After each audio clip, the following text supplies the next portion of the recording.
Okay, hey, I'm back with another chapter of Anne of Green Gables. Let's see if we get you turned around a little here. Okay. Wow. Anyway, so another chapter of Anne of Green Gables. This one is chapter 8. Anne's bringing up is begun. This is, see, we had chapter 7 where Marilla was kind of shocked at the way that Anne said her prayer, or didn't say her prayer. But anyway, chapter 8 Anne's bringing up is begun. For reasons best known to herself, Marilla did not tell Anne that she was going to stay at Green Gables until the next afternoon. During the forenoon, she kept the child busy with various tasks and watched over her with a keen eye while she did them.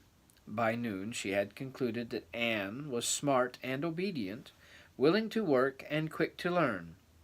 Her most serious shortcoming seemed to be a tendency to fall into daydreams in the middle of a task and forget all about it until such time as she was sharply recalled to earth by a reprimand or a catastrophe. When Anne had finished washing the dinner dishes, she suddenly confronted Marilla with the air and expression of one desperately determined to learn the worst. Her thin little body trembled from head to foot. Her face flushed and her eyes dilated until they were almost black.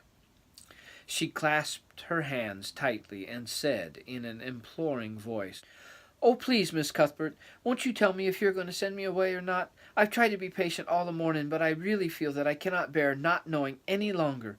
It's a dreadful feeling. Please tell me." "You haven't scalded the dishcloth in clean hot water, as I told you to do," said Marilla, immovably. "Just go and do it before you ask any more questions, Anne." Anne went and attended to the dishcloth. Then she returned to Marilla and fastened imploring eyes on the latter's face. "Well," said Marilla, unable to find any excuse for deferring her explanation longer, "I suppose I might as well tell you. Matthew and I have decided to keep you. That is, if you will try to be a good little girl and show yourself grateful." "Why, child, whatever is the matter?" "I'm crying," said Anne, in a tone of bewilderment. "I can't think why. I'm as glad as I can be. Oh, glad doesn't seem the right word at all. I was glad about the white way and the cherry blossoms, but this, oh, it's something more than glad. I'm so happy. I've tried to be so good. It'll be uphill work, I expect, for Mrs. Thomas often told me I was desperately wicked. However, I'll do my very best. But can you tell me why I'm crying?" "I suppose it's because you're all excited and worked up," said Marilla disapprovingly. "Sit down on that chair and try to calm yourself. I'm afraid you both cry and laugh far too easily. Yes, you can stay here, and we will try to do right by you. You must go to school, but it's only a fortnight till vacation, so it isn't worthwhile for you to start before it opens again in September." "What am I to call you?" asked Anne. "Shall I always say Miss Cuthbert? Can I call you Aunt Marilla?" "No, you'll call me just plain Marilla. I'm not used to being called Miss Cuthbert, and it would only make me nervous." "It sounds awfully disrespectful to just say Marilla," protested Anne. "I guess there'll be nothing disrespectful in it, if you're careful to speak respectfully. Everybody, young and old, in Avonlea calls me Marilla except the minister. He says Miss Cuthbert, when he thinks of it." "I'd love to call you Aunt Marilla," said Anne wistfully. "I've never had an aunt or any relation at all, not even a grandmother. It would make me feel as if I really belonged to you. Can't I call you Aunt Marilla?" "No, I'm not your aunt, and I don't believe in calling people's names that don't belong to them." "But we could imagine you were my aunt." "I couldn't," said Marilla grimly. "Do you never imagine things differently from what they really are?" asked Anne, wide-eyed. "No." "Oh," Anne drew a long breath. "Oh, Miss Marilla, how much you miss!" "I don't believe in imagining things different from what they really are," retorted Marilla. "When the Lord puts us in certain circumstances, he doesn't mean for us to imagine them away. And that reminds me, go into the sitting room, Anne. Be sure your feet are clean and don't let any flies in. And bring me out that illustrated card that's on the mantelpiece. The Lord's Prayer is on it, and you'll devote your spare time this afternoon to learning it off by heart. There's to be no more of such praying as I heard last night." "I suppose I was very awkward," said Anne apologetically. "But then, you see, I'd never had any practice. You couldn't really expect a person to pray very well the first time she tried, could you? I thought out a splendid prayer after I went to bed, just as I promised you I would. It was nearly as long as a minister's and so poetical. But would you believe it, I couldn't remember one word when I woke up this morning. And I'm afraid I'll never be able to think out another one as good. Somehow things are never so good when they're thought out a second time. Have you ever noticed that?" "Here is something for you to notice, Anne. When I tell you to do a thing, I want you to obey me at once and not stand stock still and discourse about it. Just you go and do as I bid you." Anne promptly departed for the sitting room across the hall. She failed to return. After waiting 10 minutes, Marilla laid down her knitting and marched after her with a grim expression. She found Anne standing motionless before a picture hanging on the wall between the two windows, with her hands clasped behind her, her face uplifted, and her eyes a-star with dreams. The white and green light strained through apple trees and clustering vines outside fell over the rapt little figure with a half-unearthly radiance. "Anne, whatever are you thinking of?" demanded Marilla sharply. Anne came back to earth with a start. "That," she said, pointing to the picture, a rather vivid chromo entitled "Christ Blessing Little Children. "And I was just imagining I was one of 'em, that I was the little girl in the blue dress standing off by herself in the corner as if she didn't belong to anybody like me. She looks lonely and sad, don't you think? I guess she hadn't any father or mother of her own. But she wanted to be blessed too, so she just crept shyly up on the outside of the crowd, hoping nobody would notice her, except him. I'm sure I know just how she felt. Her heart must have beat and her hands must have got cold like mine did when I asked you if I could stay. She was afraid he might not notice her, but it's likely he did, don't you think? I've been trying to imagine it all out, her edging a little nearer all the time until she was quite close to him, and then he would look at her and put his hand on her hair, and oh, such a thrill of joy as would run over her. But I wish the artist hadn't painted him so sorrowful looking. All his pictures are like that, if you've noticed. But I don't believe he really could have looked so sad, or the children would have been afraid of him." "Anne," said Marilla, wondering why she had not broken into this speech long before, "you shouldn't talk that way. It's irreverent, positively irreverent." Anne's eyes marveled. "Why, I felt just as reverent as I could be. I'm sure I didn't mean to be irreverent." "Well, I don't suppose you did. But it doesn't sound right to talk so familiarly about such things. And another thing, Anne, when I send you after something, you're to bring it in at once and not fall to mooning and imagining before pictures. Remember that. Take that card and come right to the kitchen. Now, sit down in the corner and learn that prayer off by heart." Anne set the card up against the jugful of apple blossoms she had brought in to decorate the dinner table. Marilla had eyed that decoration askance, but had said nothing.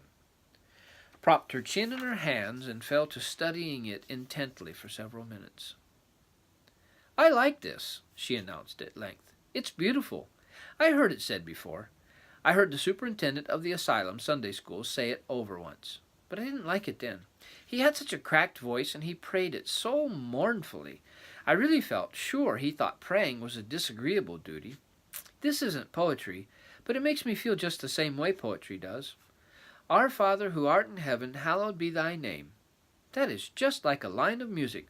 Oh, I'm so glad you thought of making me learn this, Miss Marilla." "Well, learn it and hold your tongue," said Marilla shortly. Anne tipped the vase of apple blossoms near enough to bestow a soft kiss on a pink-cupped bud, and then studied diligently for some moments longer. "Marilla," she presently demanded, "do you think that I shall ever have a bosom friend in Avonlea?" What kind of friend?" "A bosom friend. An intimate friend, you know. A really kindred spirit to whom I confide my inmost soul. I've dreamed of meeting her all my life. I never really supposed I would, but so many of my loveliest dreams have come true all at once that perhaps this one will too. Do you think it's possible?"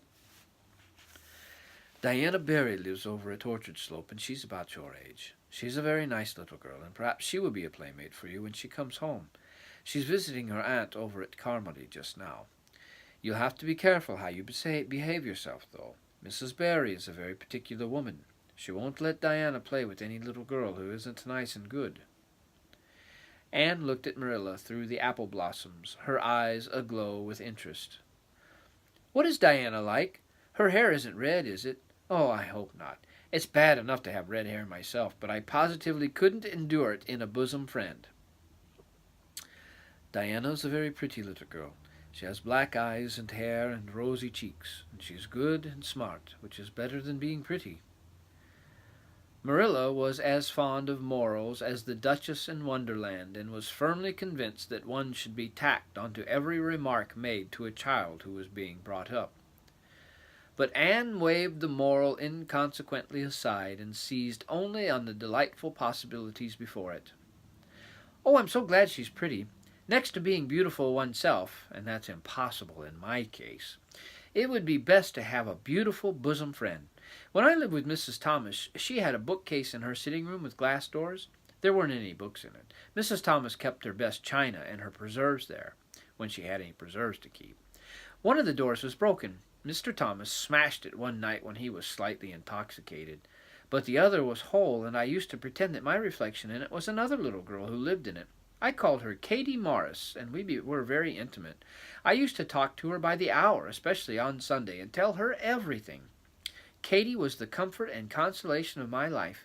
We used to pretend that the bookcase was enchanted, and that if I only knew the spell, I could open the door and step right into the room where Katie Morris lived, instead of into Mrs. Thomas's shelves of preserves and china. And then Katie Morris would have taken me by the hand and led me out into a wonderful place, all flowers and sunshine and fairies, and we would have lived there happily forever after.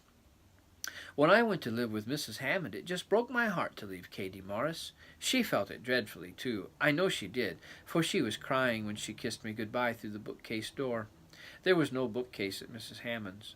But just up the river a little way from the house there was a long green little valley, and the loveliest echo lived there. It echoed back every word you said, even if you didn't talk bit aloud. So I imagined that it was a little girl called Violetta, and we were great friends, and I loved her almost as well as I loved Katie Morris. Not quite, but almost, you know.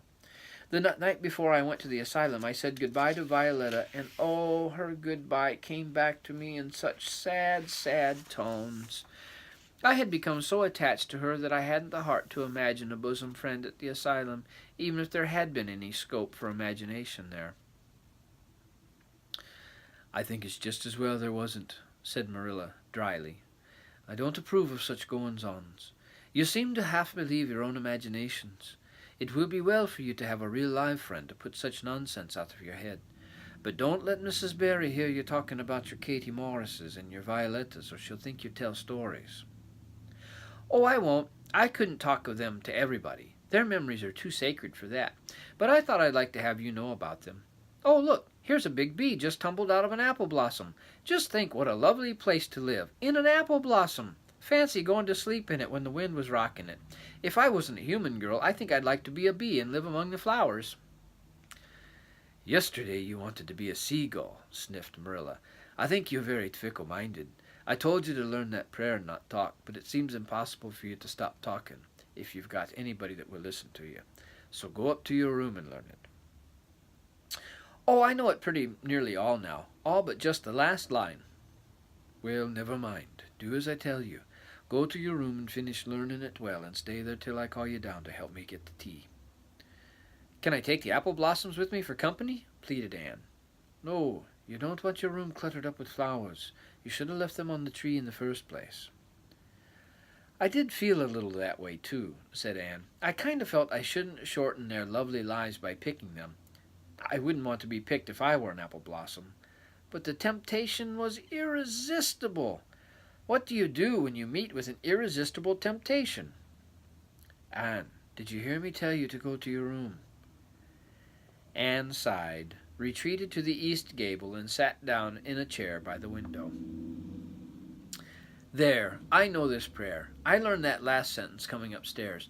Now I'm going to imagine things into this room so that they'll always stay imagined. The floor is covered with white velvet carpet with pink roses all over it, and there are pink silk curtains at the windows. The walls are hung with gold and silver brocade tapestry.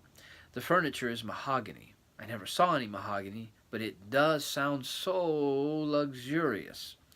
This is a couch all heaped with gorgeous silken cushions, pink and blue and crimson and gold, and I am reclining gracefully on it. I can see my reflection in that splendid big mirror hanging on the wall. I am tall and regal, clad in a gown of trailing white lace, with a pearl cross on my breast and pearls in my hair. My hair is of midnight darkness, and my skin is a clear ivory pallor. My name is the Lady Cordelia Fitzgerald. No, it isn't. I can't make that seem real. She danced up to the little looking-glass and peered into it. Her pointed, freckled face and solemn gray eyes peered back at her.